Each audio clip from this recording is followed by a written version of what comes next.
तो सवाल ये उठता है कि टाइम के साथ इंट्रोपी बढ़ता क्यों है। तो पहली बात आती है कि जो इंट्रोपी है वो क्या होता है, फिर टाइम के साथ कैसे बढ़ रहा है उस पर बात करेंगे। तो कोई चीज जो एग्जिस्ट कर रहा है उसका जो केओस है या फिर उसमें जो रैंडमनेस है उसको जो मेजर कर रहा है वो एंट्रोपी है। अब यहाँ पे बात ये होगी कि जब टाइम की बात हम लोग करें तो T1 अगर जो टाइम है और T5 की बात मैं कर रहा हूँ तो T1 पे जो कैओस होगा या फिर जो रैंडमनेस होगा वो कम होगा, T5 पे ज्यादा होगा। तो हम बात करेंगे कि ये एंट्रोपी बढ़ रहा है। पर कैसे? ऐसे ले लेते हैं कि कोई जो रियलिटी होता है, कोई भी चीज जो एग्जिस्ट कर रहा है वो जब का तब तो नहीं रहेगा, उसमें ट्रांसफॉर्मेशन होगा, चेंजेस होते जाएंगे। तो जब चेंजेस होंगे तो किस बेसिस पे होता है? तो ये जो चेंजेस होता है तो आप बोल सकते हो कि सारी जो चीजें एग्जिस्ट जो करती है सबका पोटेंशियल आपस में एंटेंगल्ड होता है, जिसके वजह से उसमें ट्रांसफॉर्मेशन हो रहा है। T1 से T2 पे चला जा रहा है, जो चेंजेस हो रहे हैं, ट्रांसफॉर्मेशन हो रहा है, उसके वजह से हम लोग बोल रहे हैं कि यहाँ पे टाइम चेंज करा है। T1 से T2 की बात होती जा रही है। ये मान लो कि कोई चीज जो है वो यहाँ पे है T1 टाइम पे। अब क्या हो रहा है कि वो जब का तब रह जाएगा,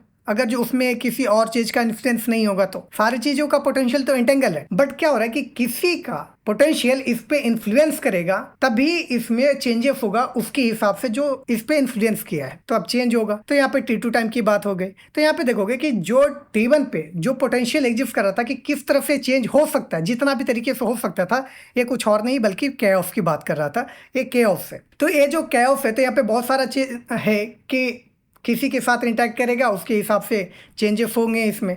मतलब कि यहाँ पे रैंडमनेस है कि किसी के साथ भी हो सकता है। तो यहाँ पे देख रहे हो कि T1 पे मैं इंट्रोपी की बात कर देते हैं और ले लेते कि कुछ इंट्रोपी है। अब T2 पे मैं जब देखा तो यहाँ पे देख रहा हूँ कि यहाँ पे सिर्फ एक नहीं बल्कि दो आ गया। क्यों? तो जिसका इन्फ्लुएंस पड़ा था वो भी तो यहाँ पे आ गया ना इंटरेक्शन में। तो यहाँ पे देख रहे हो कि एक नहीं रखे बल्कि दो हो गया कि जो उसका इन्फ्लुएंस पड़ेगा। अब जो दूसरा वाला है उस पे भी किसी और का इन्फ्लुएंस होगा।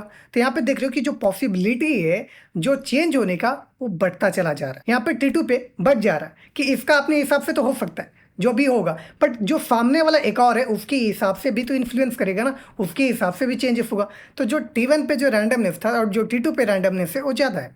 मतलब कि T1 का इंट्रोपी T2 का इंट्रोपी जो है वो ज़्यादा है T1 से। अब T3 पे मैं देख रहा हूँ तो क्या हो रहा है कि जो दूसरा वाला जो है जो इन्फ्लुएंस इस पे किया था उसका भी इम्पैक्ट उस पर भी किसी और का इन्फ्लुएंस हो रहा है। तो देख ऐसे देखते चले जाओगे तो कोई ना कोई आके इस पे इंटरेक्ट करता चला जाएगा, जो इंटरेक्शन है वो बढ़ता चला जाएगा। और जब इंटरेक्शन बढ़ता चला जाएगा मतलब कि ये जो इंट्रोपी है या फिर बोल सकते हो कि जो रैंडमनेस है वो बढ़ता चला जा रहा है। तो जब रैंडमनेस बढ़ता चला जा रहा है मतलब इंट्रोपी बढ़ता चला जा रहा है। तो यहाँ पे आप देखोगे कि टाइम के साथ कैसे इंट्रोपी बढ़ता चला जाता है। अब इसी चीज को हम लोग जो एग्जाम्पल है उसके थ्रू हम लोग बात करेंगे, जो कि नेक्स्ट पार्ट में बात करेंगे।